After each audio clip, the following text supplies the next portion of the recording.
আমি ছোট্ট করে জাস্ট দু চার কথা বলবো, কেমন?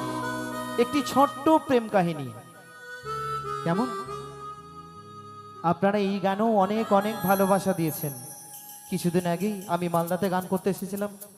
এই গানটা ফেসবুক এবং ইউটিউবে অনেক অনেক ভালোবাসা দিয়েছেন। গিয়ে শোনাবো আপনাদের জন্য সেই গান।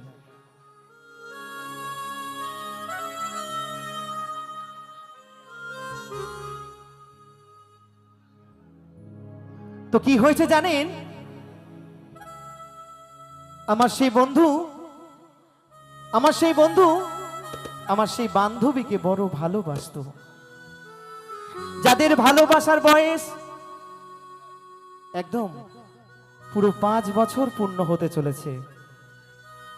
তা আমার সেই বান্ধবী আমার সেই বন্ধুকে বলছে, ওগো তোমাকে একটা কথা বলি, দেখতে দেখতে কিন্তু আমাদের ভালোবাসার বয়স 5টি বছর হয়ে গেছে।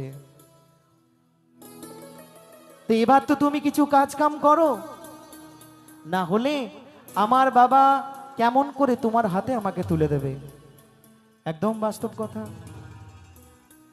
আমার বন্ধু আমার সেই বান্ধবীকে বলছে, ওগো শোনো শোনো, তুমি কোনো চাপ নিও না। আমার এক বন্ধু বিদেশে থাকে, আমি তার সঙ্গে যোগাযোগ করেছি। ওর কাছে আমি 1 বছর থেকে অনেক অনেক অর্থ উপার্জন করে নিয়ে এসে তোমাকে সসম্মানে আমি আমার বাড়িতে নিয়ে যাব, তোমাকে আমার ঘরের লক্ষ্মী করে। আহা হা হা, দাদা ভাইয়ের মনে কত আশা আমার সেই দিদি ভাইয়ের জন্য।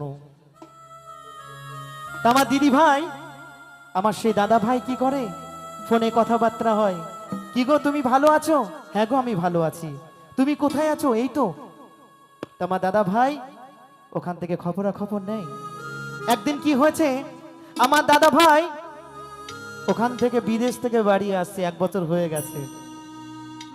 এসে দেখছে আমার সেই দিদি ভাই